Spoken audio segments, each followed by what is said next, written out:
dossier des lagunes de Mercier, la contamination remonte en 1968. Ça fait 50 ans, en 2018, que cette catastrophe est arrivée.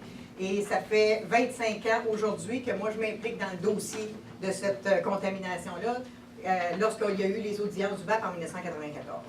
Maintenant, on va commencer par cette diapo-là, cette photo-là, qui vient vous montrer l'exploitation d'une sablière. Quel impact que ça a, quelle grosseur de trou que ça peut laisser sur un territoire. Je vous invite à regarder la pelle mécanique qui est là. On sait la grosseur d'une pelle mécanique comparativement à la grosseur du trou. Ça vous donne une idée de l'ampleur d'un trou que ça peut laisser. Ça, c'est le premier élément. Deuxième élément, ça vous indique aussi le niveau de la nappe phréatique à Mercier, à quel point il est haut. Donc, quand on touche à une sablière, c'est pas long qu'on touche aussi au niveau à la nappe phréatique. Maintenant, je vous invite à regarder la carte qui est ici pour vous situer. Le rang Sainte-Marguerite est ici. La montée Saint-Isidore est ici. La rue de l'Église est là. Tous les carrés gris pâle sont des sablières qui sont soit en fin d'exploitation ou en exploitation, qui ressemblent un peu à ça. Le carré un peu plus foncé ici, c'est la carrière. C'est là qu'il y avait une demande pour l'exploitation d'une carrière avec dynamitage. Je vais y revenir tout à l'heure. Maintenant, si on continue, quand on parle des lagunes de Mercier, je vous rappelle, la rue de l'Église est ici, Sainte-Martine est là, Châteauguay est là, Saint-Isidore est là, le village de Mercier est ici. Les lagunes de Mercier, c'est le rond rouge qui est situé à cet endroit-là. En 1968, le gouvernement du Québec a autorisé la compagnie LaSalle Oil de Carrière de Ville-la-Salle à venir déverser des produits huileux dans la sablière qui était en fin de vie de sablière à cet endroit-là. De 1969 à 1972, il y a eu 170 000 mètres cubes de déchets liquides huileux qui ont été déversés dans les lagunes de Mercier, dans cette sablière-là. C'est l'équivalent de plus de 45 piscines olympiques, pour vous donner une idée de l'ampleur des produits, de la quantité des produits qui ont été déversés. Ça comprenait des hydrocarbures, des solvants chlorés, des métaux, des BPC, puis plein d'autres produits toxiques. Évidemment, quand les citoyens à l'époque ont vu passer les camions aller se déverser là, évidemment, ils étaient inquiets. À l'époque, les connaissances qu'ils avaient étaient celles qu'ils avaient, évidemment, mais les citoyens étaient inquiets, ils avaient raison. Le principe de précaution aurait dû s'appliquer à ce moment-là. Il ne l'a pas été, malheureusement. La carte que vous voyez ici, quand ils ont déversé ici, dans la lagune de Mercier, ce que ça vient ici, la lagune comme telle, c'est l'endroit qui est ici. Donc, il y a une grande lagune, il y a une petite lagune, mais c'est là qui ont été déversés les produits. À cette époque, le sous-sol de Mercier est composé d'un til qui est très perméable. Donc, ça ne laisse pas passer, en principe, de liquide. Et à l'époque, ils s'imaginaient que c'était partout du til et que ça ferait un beau bol et que par la suite, ils pourraient mettre un couvercle là-dessus puis que ça serait terminé, l'affaire était quelque chose. Ce qu'ils ne savaient pas, c'est qu'il y avait une baissière à cet endroit-ci et le niveau de la nappe phréatique, là, il est ici. Donc déjà, il y avait des produits qui étaient rentrés en contact avec la nappe phréatique, mais en plus, ça l'a percolé et c'est rentré, il y a une fenêtre ici en bas qu'on appelle une fenêtre, là, qui rentre en contact directement avec le rod fracturé qui lui aussi est dans la nappe phréatique. Le sens de l'écoulement naturel de l'eau dans le secteur part de Châteauguay en s'en allant vers Sainte-Martine. Et tout à l'heure, je vais vous parler de l'UTES, de l'usine de traitement des eaux souterrains. Les 3 puits de l'UTES sont à cet endroit ici. Donc, un peu plus tard, vous allez comprendre pourquoi je vous les ai identifiés tout de suite. En 1970, déjà, ça a commencé à être déversé en 68, mais en 70, les résidences qui sont de ce côté-là, quand ils ouvraient la champlure, c'était de l'huile qui sortait. Donner le bain des enfants, là, ils ouvraient, c'était de l'huile qui sortait. Donc, c'était assez épouvantable. Ça, c'est en 70. En 72, 2 ans plus tard, le gouvernement du Québec décide de faire construire un réseau d'aqueducs pour être desservi par Châteauguay. Au début, en 72, ça a été pour une partie du territoire de la ville de Mercier. Et par la suite, au fil du temps, ce territoire-là s'est agrandi à une petite partie de Saint-Isidore, une petite partie de Saint-Urbain, à une bonne partie de Sainte-Martine, la totalité ou presque du territoire de Mercier, à l'exception de la partie de la montée Saint-Isidore en s'en allant vers Châteauguay sur Sainte-Marguerite, eux ont accès au puits et à l'eau potable, autant pour les maraîchers que pour la consommation humaine. Et le reste du territoire est desservi par l'aqueduc, à l'exception des rangs Saint-Charles et Salaberry. Le reste, c'est desservi par l'aqueduc. À l'époque, le gouvernement a dit qu'il faut créer une régie pour desservir l'eau puis acheter l'eau de la ville de Châteauguay. De là est née la régie, la RIAVC qu'on parlait tout à l'heure. Donc ça a été créé à ce moment-là et le gouvernement a ordonné à la ville de Châteauguay de fournir l'eau potable à la régie. À l'époque, quand le réseau a été construit, 80% de la construction de l'aqueduc était assumée par le gouvernement du Québec. Ensuite, oui, bon, en 1972, suite à cette contamination-là et au constat, en 1972, le gouvernement a donné un permis pour la construction d'un incinérateur de produits toxiques sur le territoire. L'incinérateur a été construit juste ici. Il y avait deux objectifs rattachés avec cette permission-là. La première était de décontaminer les lagunes en 2 ans. Et le deuxième objectif, c'était de permettre d'incinération de produits toxiques en provenance de l'extérieur de Mercier, donc Québec, Canada, puis une partie de l'Est des États-Unis. En 1974, le début des opérations de l'incinérateur, les citoyens étaient inquiets, ils voyaient ce qui sortait de la cheminée. On nous dit même qu'à cette époque-là, je n'étais pas là, mais à cette époque-là, on nous dit même que la peinture sur les véhicules et sur le toit des maisons, sur la tôle, écaillait tellement que les retombées étaient toxiques. En 1976, les opérations de l'incinérateur se poursuivent, mais c'est un échec. Ils n'ont pas réussi à décontaminer les lagunes comme c'était prévu. Cependant, le deuxième objectif de brûler des contaminants qui venaient de l'extérieur était accepté. Évidemment, les citoyens étaient inquiets. Le principe de précaution n'a pas été appliqué. Ensuite, il y a eu des déversements qui ont été faits au fil du temps par l'entreprise. On n'a pas d'acétate tout seul là, c'est ça?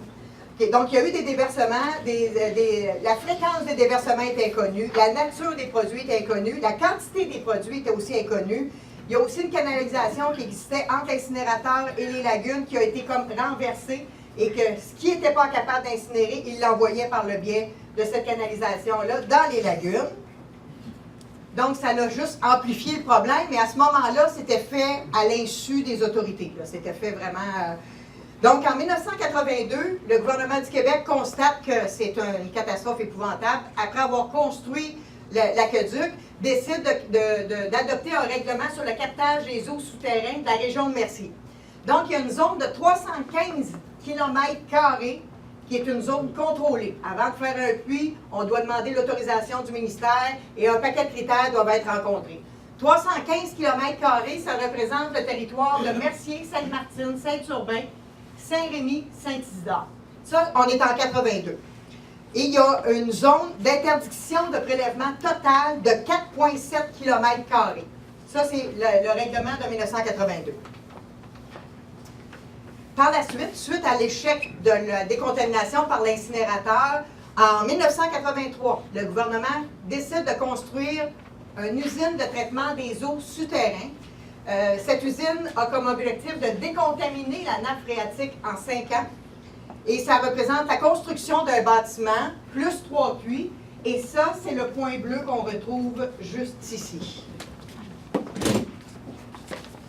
En 1989, le constat qui est fait de l'UTES 1 qu'on appelle, c'est que c'est un échec. Donc, encore une fois, les citoyens sont inquiets, les citoyens avaient raison, il aurait dû y avoir le principe de précaution. Il y a eu, par la suite, en 1991, suite au témoignage d'un ex-employé de l'incinérateur, il y a eu la police verte du gouvernement du Québec, il appelait ça comme ça à cette époque-là, est venu sur le territoire de Mercier, a commencé à excaver suite au témoignage de l'ex-employé. Ils ont découvert 600 barils de BPC, 350 condensateurs électriques, 150 chaudières, des cendres de l'incinérateur. Et puis, ces produits-là ont été extraits mais il n'y a rien pour les traiter et ils ont été mis dans une cellule boliderne juste en arrière ici de l'incinérateur. Il y a eu des puits de suivi qui sont faits et depuis ce temps-là, depuis 1991, ces contaminants-là se retrouvent ici en arrière de l'incinérateur. Il y a eu, suite à ça, une poursuite du gouvernement du Québec contre la compagnie. La compagnie a été trouvée coupable, effectivement, au fil des ans. Ça a duré 5 ou 6 ans, là, cette poursuite-là, et la compagnie a été trouvée coupable. Par la suite, il y a eu en 1994 le BAP, le Bureau des audiences publiques sur l'environnement. Là, c'est là que moi, j'ai commencé à suivre ce dossier de la contamination des lagunes. On a vu, je ne sais pas si tout le monde l'a vu, là, mais moi je l'ai vu, il y a eu un citoyen qui était à l'époque de Sainte-Martine, qui est maintenant même plus dans la région, Gabriel Grégoire, qui était à ce moment conseiller municipal, non, il a été conseiller municipal après. En 1994, citoyen de Sainte-Martine, dit que les recommandations du BAP, c'est d'excaver la partie excavable, puis sans y mettre trop de précision. Fait que là, moi je pense que c'est important qu'au moment où on est rendu, avec tout ce qui se dit, c'est important de rectifier certains éléments. Donc, dans le rapport du BAP, à la page 130, ils viennent dire que la technologie est toujours en développement, que les techniques de traitement in situ sont en développement constant et que rapidement, ça devrait se concrétiser. Puis ils disent aussi que l'aquifère, que dans l'aquifère, il existe des... Attendez, je vais enlever ça, je vois rien là. Ils ne disent pas à proprement parler de techniques approuvées pour de la décontamination. Un peu plus loin, ils viennent dire les techniques les plus prometteuses retenues par la commission étant le BAP, sont la biorestauration, l'aération, l'utilisation de surfactants et de solvants et l'injection de vapeur. C'est ça les techniques qui sont les plus retenues. C'est le principe d'extraction des gaz de chiche. Oui, c'est ça. Ensuite, ils disent encore des incertitudes. La commission constate que les approches considérées par le ministère pour la restauration de la zone des lagunes sont le traitement in situ et le traitement ex situ, comprenant toutes deux une part d'incertitude. Le traitement in situ, là, c'est l'excavation. Tout le traitement ex situ, ces incertitudes sont liées au fait que des éléments d'information importants ne peuvent être déterminés au préalable. Ces informations concernent le degré de contamination de sol et la nature des matières excavées. Selon les plans initiaux du ministère, les travaux d'échantillonnage, alors, s'échelonneraient sur 20 ans, excusez. Dans ce contexte, la Commission est d'avis que le choix des techniques de restauration pour l'ensemble de la zone contaminée du lieu Mercier devrait être effectué avec l'objectif de permettre le plus de flexibilité possible pour le réajustement des différents travaux de décontamination en fonction des démonstrations qui restent à faire et l'applicabilité réelle des techniques sur le site de Mercier. Ensuite, ils disent qu'il y a des étapes à suivre. Donc, il faut améliorer le réseau de puits d'observation pour voir où est rendu le niveau le panache de contamination dans la nappe phréatique. Ils doivent aussi s'assurer de bien confiner. Et là, on va aller à l'autre carte, s'il vous plaît. Donc, on parle de la zone A, qui est juste ici, puis la zone B, qui est juste ici, qui sont sur les lagunes de Mercier. Donc, ce qu'on vient de dire, c'est la zone A, la zone B et la zone C doivent être confinés et isolés du milieu environnant le plus tôt possible. Les travaux à réaliser comprennent l'amélioration d'un système de confinement. Notre UTAIS qu'on a ici, l'UTAIS 1 qu'on a ici, là, elle a été construite pour 5 ans. On s'entend-tu que ça se peut qu'elle soit en fin de vie, rendue en 1994? Là?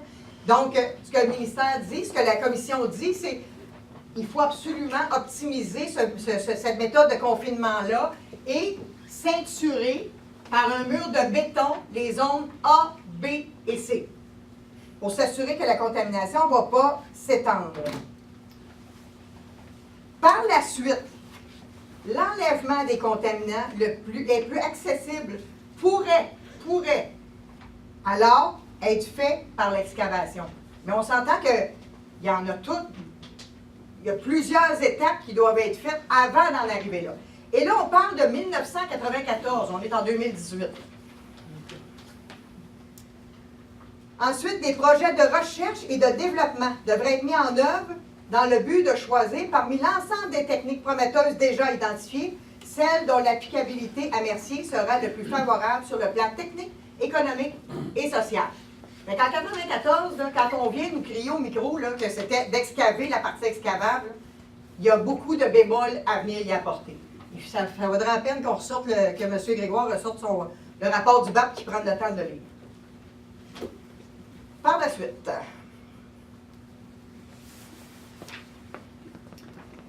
le 10 juin 1997, il y a eu un regroupement de 6 villes puis d'un organisme environnemental. On parle de la ville de Mercier, Châteauguay, Sainte-Martine, Saint-Isidore, Saint-Urbain-Ier, Saint-Paul-de-Châteauguay, parce qu'il n'était pas encore fusionné à ce moment-là, et la coalition des contaminations Mercier.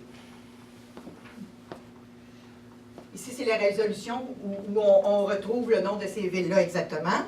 Ensuite, on retrouve aussi dans les documents une entente qui avait été signée avec une firme d'avocats qui était Astel et Monette, qui disait que ça ne pouvait pas dépasser 60 000 $ total par année en frais d'avocat pour toutes les villes. Par la suite, en 2002, le gouvernement a décidé de changer le règlement sur le captage des eaux qu'il avait adopté en 82, je pense que j'ai dit tantôt. Donc en 2002, ils ont décidé, suite à l'analyse de plein de choses qu'ils ont fait, de modifier ce règlement-là. On passe donc de 315 km² à 230 km², ce qui vient équivaloir qu'ils ont soustrait le territoire de la ville de Saint-Rémy du règlement sur le captage des eaux souterraines de la région de Mercier. Ils ont aussi, par contre, agrandi de 4,7 km² à 11,7 km² le territoire où il est interdit de prélever par un puits, donc de 4,7 à 11,7. Puis il y a 9 km² qui sont sur le territoire de la ville de Mercier. Des 11,7 km, il y en a 9 qui sont sur le territoire de Mercier, ce qui représente 1/5 du territoire total de notre ville. En 2003, il y a eu la ville de Sydney qui avait des sols contaminés en Nouvelle-Écosse, qui les envoyait à l'incinérateur de produits toxiques de Mercier. Évidemment, les citoyens, quand ils ont su ça, ils étaient très inquiets. Donc, il y a eu la formation d'un regroupement de citoyens et d'élus qui s'appelle le Comité de vigilance environnementale régional du Sud-Ouest, le CVRSO. La constitution de ce regroupement-là, j'y étais, fait que je le connais bien. 2 élus municipaux de la ville de Mercier, un élu de Châteauguay, un de Saint-Urbain-Ier, un de Sainte-Martine et 5 citoyens. Les 3 objectifs du comité sévère étaient ceux qu'on retrouve ici. Le premier, s'assurer qu'on arrêtait d'ajouter des contaminants dans notre environnement par l'incinération de produits toxiques, par l'incinérateur. Le deuxième, c'était de s'assurer de mettre en place des moyens et des ressources nécessaires pour que ce qu'on a comme contaminant sur le territoire soit bien confiné et ne se répande pas à l'extérieur. Et le troisième était de s'assurer de mettre en place toutes les recherches nécessaires pour qu'un jour, on trouve la façon de décontaminer le site de Mercier définitivement. Ce qui est important de préciser, rendu en 2003, M. Grégoire était conseiller municipal à la municipalité de Sainte-Martine. Et là, j'ai passé par-dessus la coalition. On va revenir à la coalition, je vais parler tantôt de M. Grégoire. Donc, la coalition des contaminations Mercier, dont les deux porte-paroles ont fait une lettre ouverte dans le journal disant qu'on était des pas fins à la ville de Mercier de réagir comme ça. Là, je vous dis, là, coalition des contaminations Mercier, j'ai personnellement parlé à ces gens-là en 2003 parce que ce sont des gens qui sont dans le dossier depuis très longtemps et je voulais avoir leur expertise autour de la table. Leur mémoire grise, je voulais l'avoir autour de la table. Donc, je leur avais demandé de venir participer au sévère. Ils ont refusé. Et la raison qu'ils m'ont donnée, c'est qu'il y avait des élus qui siégeaient au sévère et qui ne voulaient pas avoir les mains attachées avec personne. Donc, je leur ai dit, bien, dans ce cas-là, ce que je comprends, ce que j'en déduis, c'est que vous n'êtes pas intéressés de faire partie de la solution. Vous voulez juste rester à côté. La journée où quelqu'un va prendre une décision, vous allez être là pour critiquer. C'est ce que j'en comprends. Ils m'ont dit, ben non, Lise, prends pas ça comme ça, c'est pas ça. Ben j'ai dit, en tout cas, moi, c'est comme ça, je le prends. Et tout ce que je vous dis, c'est que si jamais c'est ce qui arrive, je vais être la première en avant pour vous dénoncer que vous avez refusé de faire partie de la solution. Bien, 15 ans plus tard, c'est ce qui arrive. Là, aujourd'hui, ils dénoncent qu'on essaie de faire quelque chose dans le dossier, alors que pendant 15 ans, ils n'ont rien fait. Et là, aujourd'hui, ils sortent avec ça. Honnêtement, j'ai aucun problème. Je peux les confronter n'importe quand, n'importe où. Ensuite, en décembre 2003, la municipalité de Sainte-Martine, le conseil de ville, nomme Gabriel Grégoire comme représentant de la ville de Sainte-Martine au Cébert. M. Grégoire a participé à une première rencontre en janvier ou en février 2004. Le 15 mars 2004, M. Grégoire est à la rencontre du Cébert. À ce moment-là, on a des scientifiques de l'UQAM, dont Louise Vandac, qui est la responsable du département scientifique. Elle est sur place. Il commence à parler de la décontamination. M. Grégoire dit qu'il faut absolument excaver. Mme Vandac lui dit non, ce n'est pas la solution. On n'est pas rendu à cette étape-là. Il y a d'autres étapes à passer avant. Puis si en fin de piste, l'excavation en fait partie de la solution, bien, on le fera. Mais on n'est pas à cette étape-là actuellement. M. Grégoire, frustré, choqué, a claqué à la porte. C'était dans la salle ici. Là, a claqué à la porte et puis jamais revenu au Cébert. Tellement qu'au mois d'octobre 2004, il y a une résolution qui a été adoptée pour qu'une lettre soit envoyée au maire Cando de l'époque de Sainte-Martine pour lui demander de nommer un nouveau représentant au Cébert parce que M. Grégoire ne venait plus. Fait cocasse, Mme Laberge, Maude Laberge, la mairesse actuelle de Sainte-Martine, était citoyenne en train d'étudier dans le dossier environnemental. Donc, on lui a demandé à elle aussi de venir participer à titre de citoyenne au sein du Cébert et elle aussi a refusé. Maintenant, le Cébert, qu'est-ce qu'on a fait comme travail? C'était pour atteindre notre premier objectif, ça a été de dire on va donner un mandat en 2 phases avec l'UQAM. Donc, ils se sont déroulés entre 2005 et 2006. Et ça, c'était vraiment en lien avec les impacts de l'émanation de l'incinérateur sur la qualité de vie, sur la santé humaine, sur l'environnement autour. Donc, il y a eu un mandat qui a été donné à ce moment-là. Les conclusions ont été données en 2006.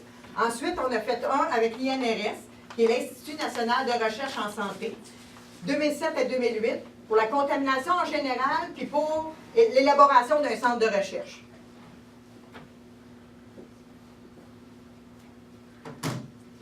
Donc, dans ces conclusions et ces constats, et là, on parle de 2008.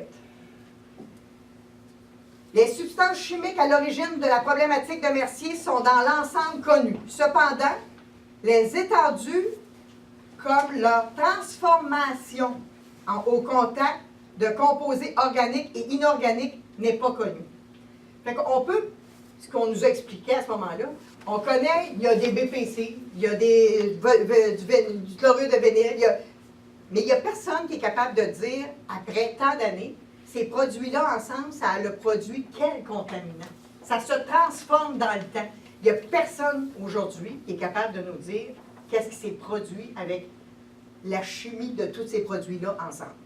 Donc, c'est ce qui a été fait comme constat.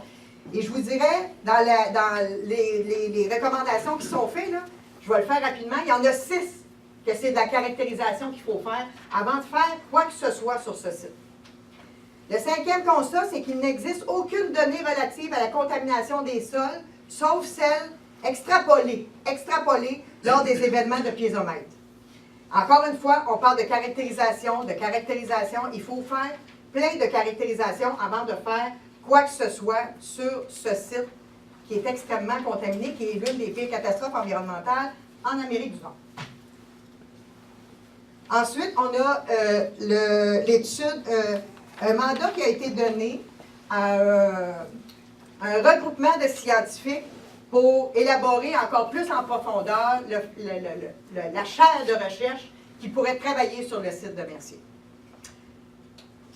Dans la lettre ouverte de M. Grégoire me demande de nommer des noms. C'est avec plaisir que je peux en donner. J'ai ici là, la liste qui a été faite en 2010. Au mois d'octobre 2010, il y a 35 scientifiques au total qui étaient intéressés à venir travailler sur le centre de recherche pour trouver une décontamination du site. Et il y a 14 organismes. Puis là, je vais prendre le temps de les nommer. Il y a Concordia, l'Université Concordia. Il y a l'Étude de technologie supérieure. Il y a l'École polytechnique de Montréal. Il y a INRS Énergie, INRS Été, INRS Institut Armand-Frappier, Institut de recherche en biotechnologie du Conseil national de recherche du Canada. Il y a l'Université McGill, l'Université de Sherbrooke, l'Université de Montréal, l'Université du Québec à Montréal, l'Université du Québec à Chicoutimi, l'Université du Québec à Trois-Rivières, l'Université Laval. Ça, c'est juste ceux au Québec. Il y en a mondialement qui veulent travailler sur le site de Mercier parce que la complexité du site qu'on a, si on réussit à trouver cette façon de décontaminer, elle va pouvoir s'exporter partout ailleurs dans le monde. Et des noms, là, si M. Grégoire en veut, il y en a plein encore comme ça. Des gens qui disent qu'ils se montrent intéressés de venir travailler sur le site de Mercier. Ensuite, il y a eu une autre étude en mars 2007 qui avait été faite. Et cette étude-là, qui a été faite par l'INRS, René Lefebvre, vient dire à la page 24, l'excavation représenterait des désavantages sérieux, notamment l'exposition, c'est-à-dire des travailleurs et résidents du secteur aux contaminants. Là, il disait, Lise Michaud, elle ne connaît pas ça. Il a raison, Lise Michaud ne connaît pas ça. C'est pour ça qu'elle va avoir des scientifiques. Puis là, ce n'est pas Lise Michaud qui le dit. Ce sont tous des scientifiques qui viennent de dire que la situation de la contamination à Mercier est telle qu'il faut jouer du principe de précaution puis s'assurer qu'on ne va pas créer plus de dommages qu'autre chose. Puis moi, je peux vous dire, là, j'ai été au rapport du BAC, j'étais là tout le long, je n'ai pas manqué une seconde de cette audience-là. Et de 1994 en 2003, ça a été ma Bible. J'ai toujours dit, il faut excaver la partie excavable. Et un jour, je suis arrivée à la bibliothèque ici, où il y avait une vingtaine de scientifiques autour de la table, et il y en avait 5 qui étaient spécialisés dans la décontamination de sol. Et quand je leur ai dit que ça, c'était ma Bible, puis qu'il fallait excaver la partie excavable, instantanément, des scientifiques de différentes universités m'ont répondu, ne touchez pas à ça, tant et aussi longtemps qu'on n'a pas fait une caractérisation complète, puis qu'on n'a pas fait un plan de match complet, parce que vous pourriez causer plus de dommages qu'autre chose. À partir de ce moment-là, j'ai changé de Bible. Ensuite, on parle de très récent, 2018, il y a eu, encore une fois, il y a eu la gestion des sites contaminés par le LID et les LIL, qui sont des types de contaminants qu'on a ici. Qui a été fait par le Conseil inter-État des technologies et réglementations. Fait que ça couvre les États-Unis, ça couvre...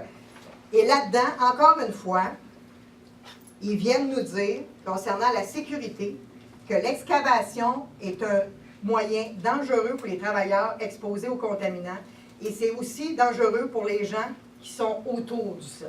Fait qu'avant d'excaver dans un produit, dans un site comme celui de Mercier, il faut s'assurer que c'est la technologie à retenir de 1, si jamais c'est le cas, et de 2, il faut s'assurer que les infrastructures qui vont être mises en place vont protéger autant les travailleurs que les gens qui demeurent autour. Ça, c'est pas Lise Michaud qui le dit, c'est tous ces scientifiques. Maintenant, en 2007, le ministère de l'Environnement, la ministre de l'époque, Lynn Beauchamp, a émis une ordonnance à la compagnie de procéder à la construction d'une nouvelle usine qu'on appelle maintenant UTES 2. Parce que, si on se rappelle, l'eau souterraine, ça va vers Sainte-Martine. Elle passe dans les lagunes pour être ensuite pompée et traitée. Logiquement, on construit un piège hydraulique en amont. On pompe l'eau avant qu'elle soit contaminée. Donc, on diminue la quantité d'eau contaminée à traiter. En 2007, Lynn Beauchamp utilise l'article de loi 115.1 pour donner une ordonnance à la compagnie de construire l'usine. À l'intérieur de l'usine de l'UTES 2, il y a un pied à terre pour un centre de recherche. Ensuite, il y a un suivi sur la qualité d'un paquet de produits, que ce soit sol, eau et air. L'incinérateur de 72 en 2012 a opéré. Il me semble qu'on a sauté quelque chose.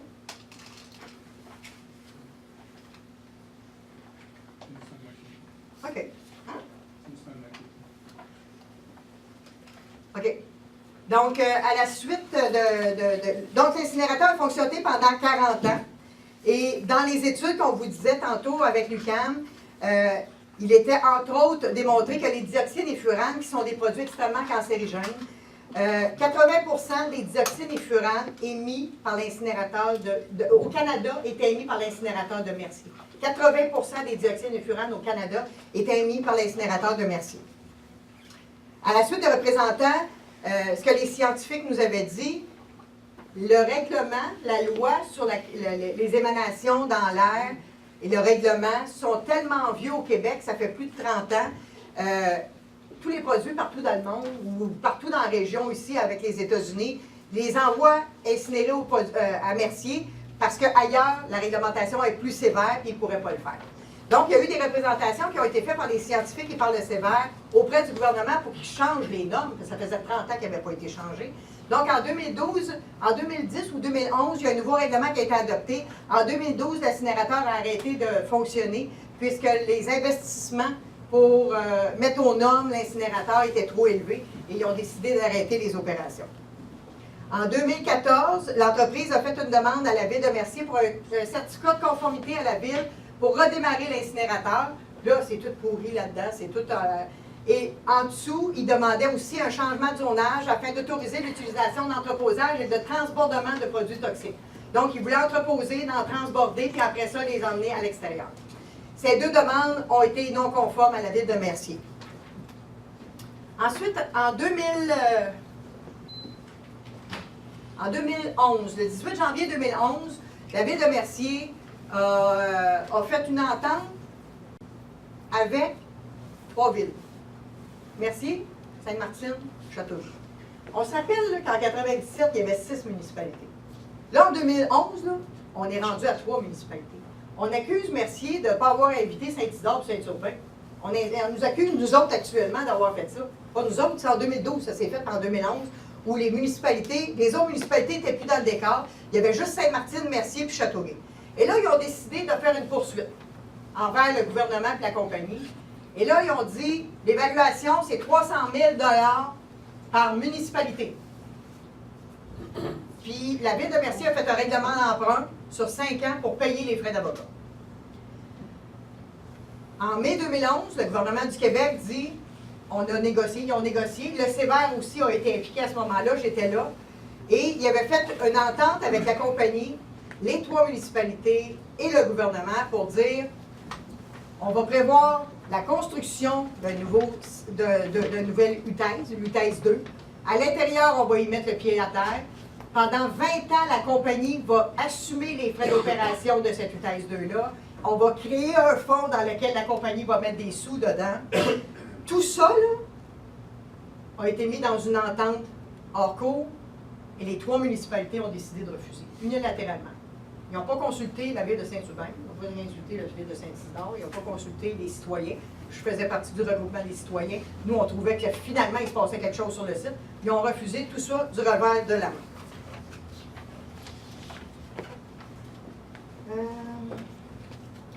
Et la dernière, on nous a accusés d'avoir fait la conférence de presse le 19 mars dernier, qu'on faisait de la politique, c'était pour aider Pierre Moreau aux élections qui vont avoir lieu au mois d'octobre. 7 mois avant les élections, on fait une annonce de cette ampleur-là. Surprise, le 30 août 2012.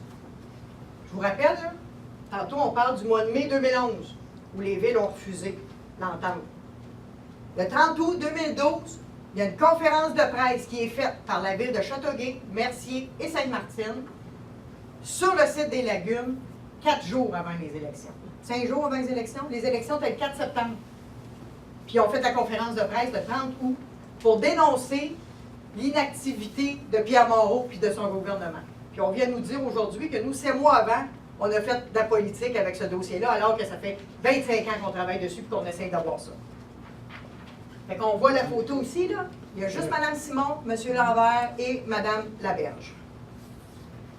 Donc, quand c'est arrivé cette décision-là de refuser l'entente qui était là, j'ai donné ma démission au sévère. Aux élections du mois de novembre 2013, je me suis présentée, j'ai été élue en novembre 2013. Au mois de mai 2014, j'avais fait sortir avant, à la Ville de Mercier, combien ça avait coûté de frais d'avocat. Et là, je me suis dit, Caroline, au montant que ça nous a coûté, il y a juste Mercier qui paye les avocats, ça n'a pas de sens.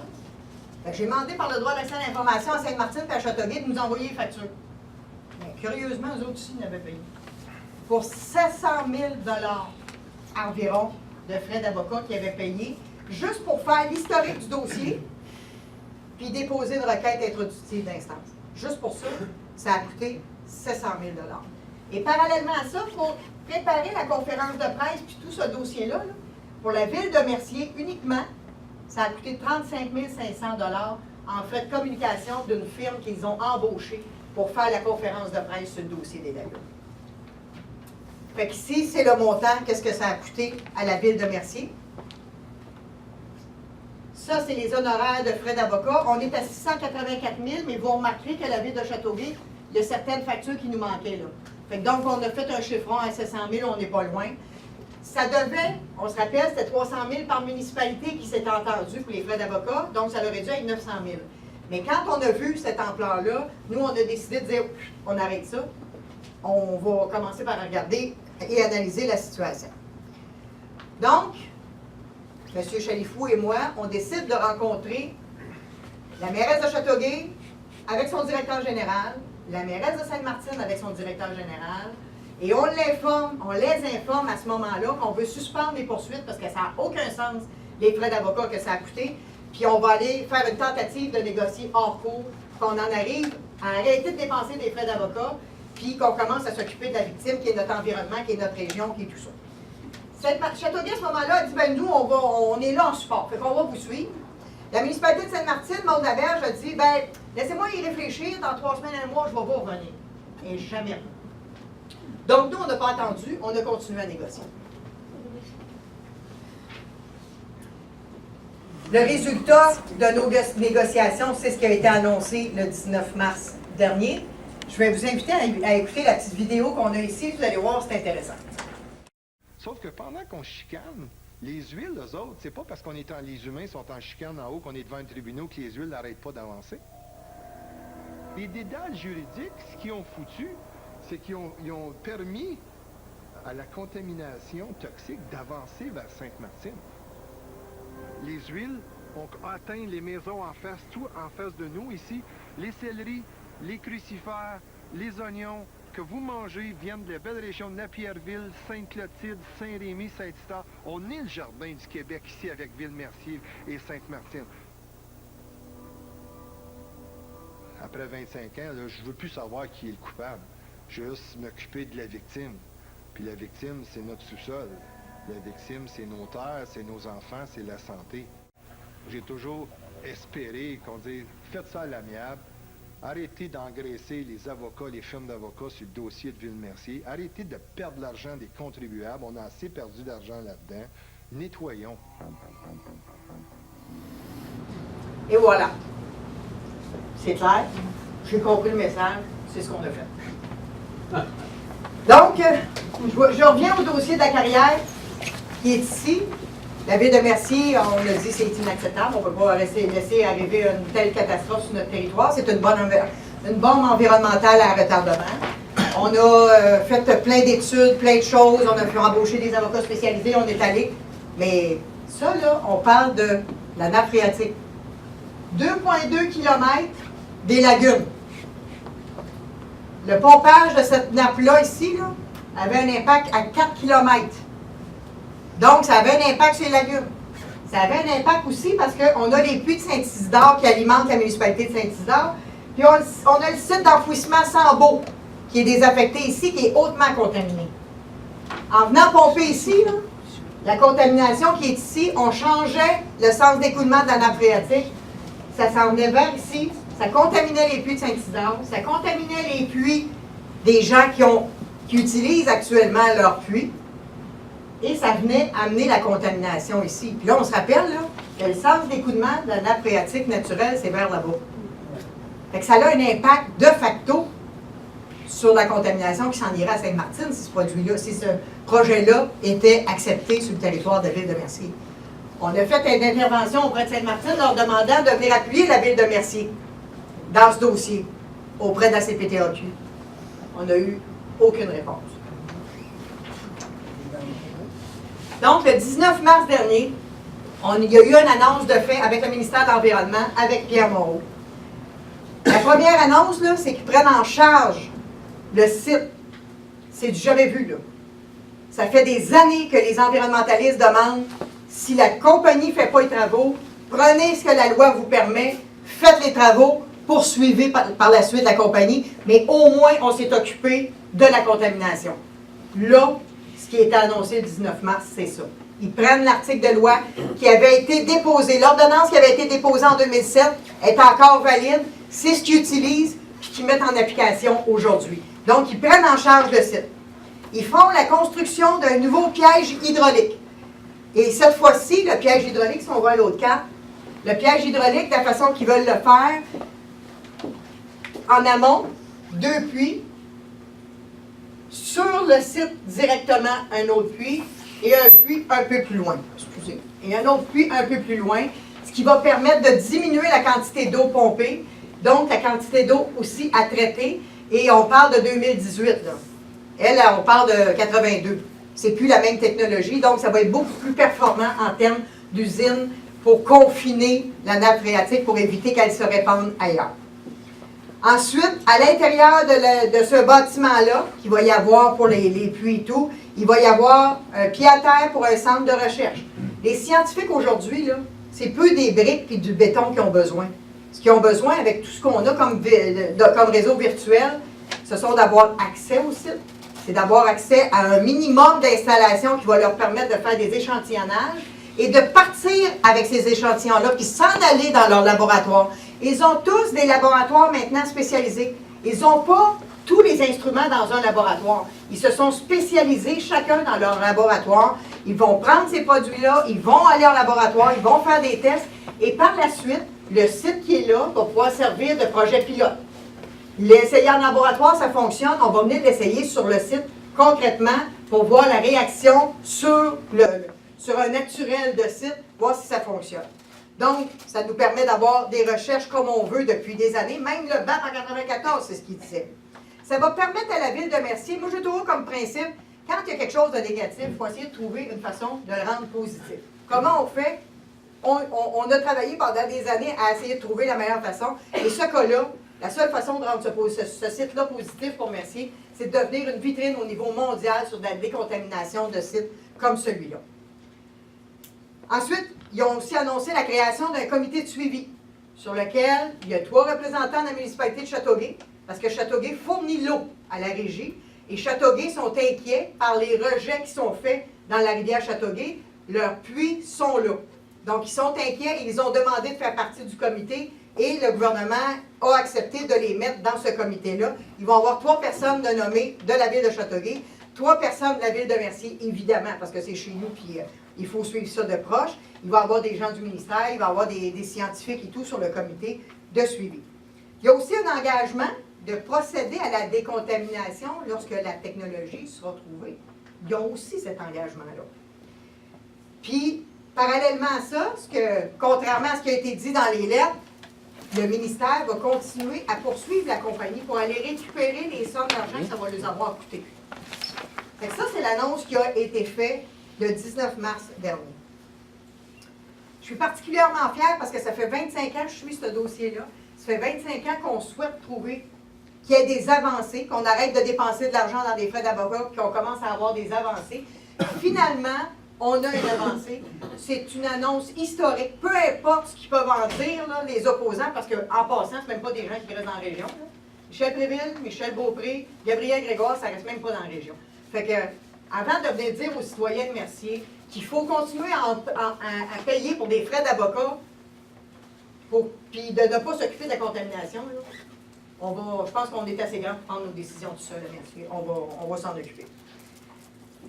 Il y a 2 poursuites, et les gens mélangent souvent. Il y a la poursuite de la ville de Mercier qui a été entamée en 1997 contre la compagnie, puis le gouvernement.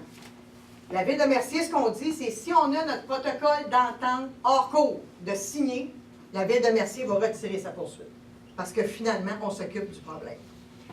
Parallèlement à ça, il y a la poursuite du gouvernement contre la compagnie.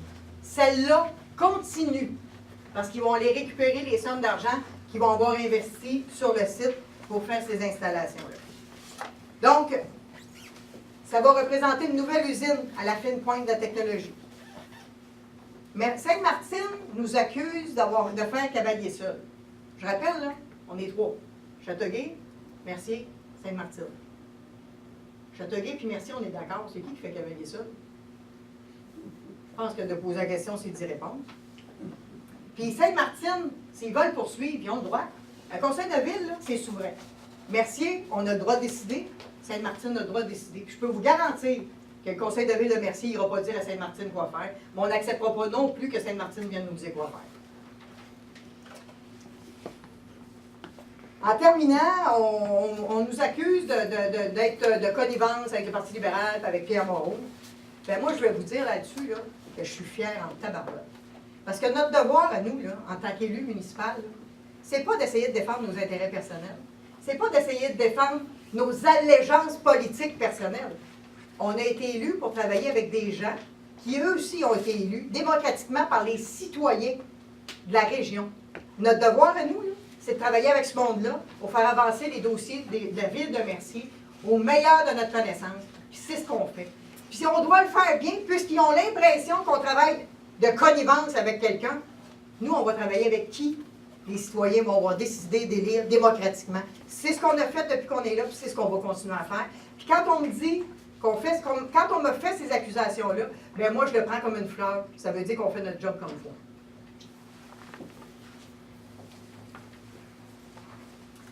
On a le devoir de ne pas laisser un héritage comme celui-là, autant aux générations actuelles que futures. Le principe de précaution doit s'appliquer. Tout le long, là, je vous ai parlé du principe de précaution, mais s'il avait été pris vraiment le principe de précaution, on ne serait peut-être pas là aujourd'hui en train de se parler de cette contamination-là.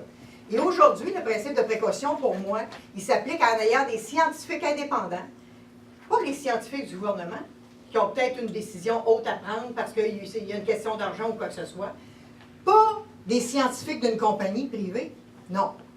Des scientifiques indépendants qui vont venir nous dire à nous qui ne sommes pas des spécialistes, ça c'est une bonne chose, puis ça ne l'est pas. Ça n'empêche pas qu'il peut y avoir des erreurs. On s'entend dessus qu'il y a pas mal moins de risques d'avoir des erreurs si c'est des scientifiques indépendants qui viennent nous guider dans les prises de décision.